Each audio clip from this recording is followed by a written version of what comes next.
Often, depending on the hearing loss, you know, the deaf student might benefit, or if we have a child that's more hard of hearing, would benefit from being able to see the teacher as well as the educational interpreter.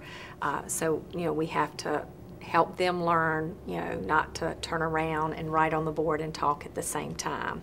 You know, help them learn to talk directly to the deaf child versus, you know, looking at the interpreter and saying, tell him or tell her.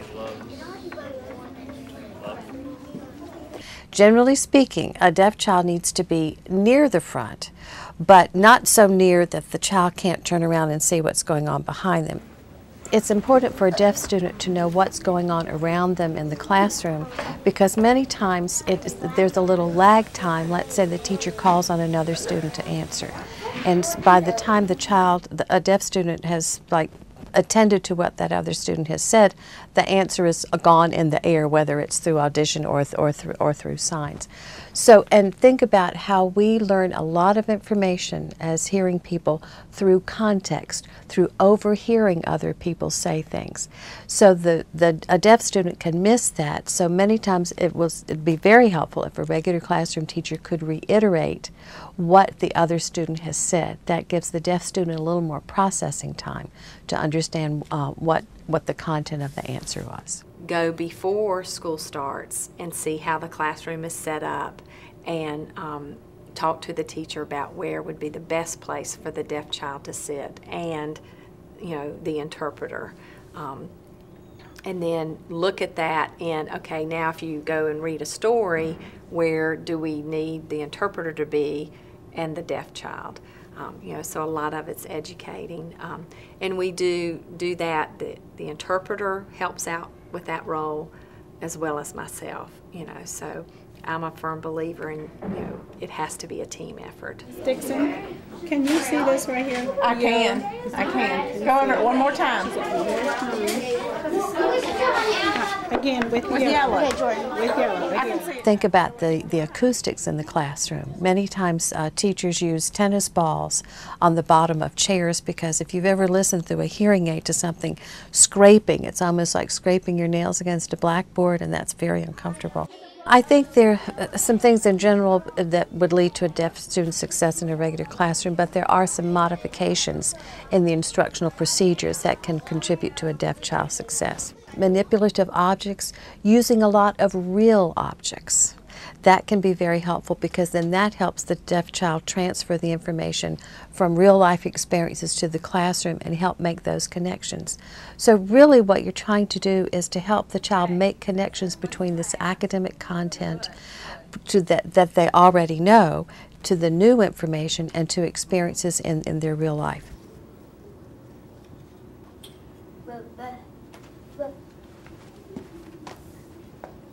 Some of the things, of course, is, you know, if the teacher can give the books or the videos, or, you know, even we usually get the lesson plans from the teacher the week before, like, you know, the Thursday or Friday before the next week. So the interpreter and I know what they're going to teach, and that way if we need to pre-teach anything, we can. You know, I work closely with them to try to pre-teach, because I think that's a very valuable piece, so that, you know, the deaf child then has more confidence, you know, in that, okay, I've seen this before, I think I can, you know, I know the answers, you know. So it's a lot of effort, but it's good, it's fun. Tonight, you will take your reading books home, read the story one more time with your mom. You can read it to your sister Jewel if you want, okay? Then tomorrow, what's going to happen? You'll have to take your little short test about the story, okay? Some other things that you could do also is to give like maybe pre-tests of the information to see what does the child really know about something. Questioning strategies and helping the deaf students make inferences and connections between information is also very helpful. You can use question prompts. And what you do when you do question prompts is, let's say you ask the question initially. and you either see confusion on the child's face or I don't know what you're talking about. One thing you can do is to repeat the question or to reiterate or rephrase the question.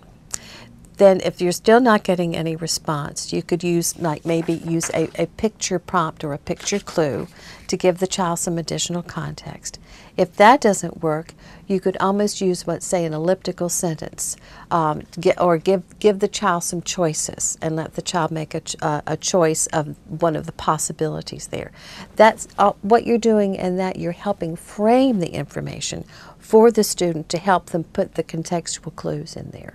So there's a whole series of that Lutke, Stallman, and Luckner have developed that's sort of like a way of reiterating questions, or I call it backstepping, because you start up here at a certain level with the initial question.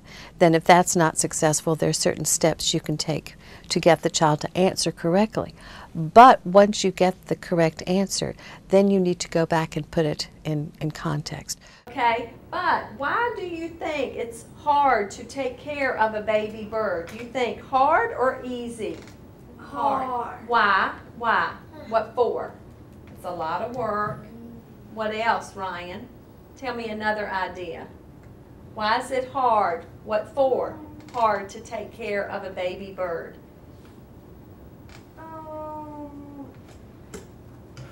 Think. Remember, when we read stories, we use what we already know.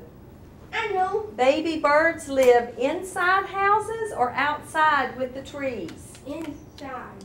Normally? No, outside. Normally, a baby bird lives outside with other birds. Right? Okay.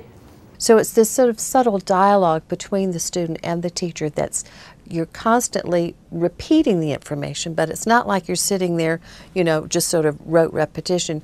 You're in your conversations, you're using that vocabulary in different kinds of sentences. So you're letting the child see or hear the new vocabulary so that he or she just becomes integrated into the child's experience. That's very important. It's in a conversational style.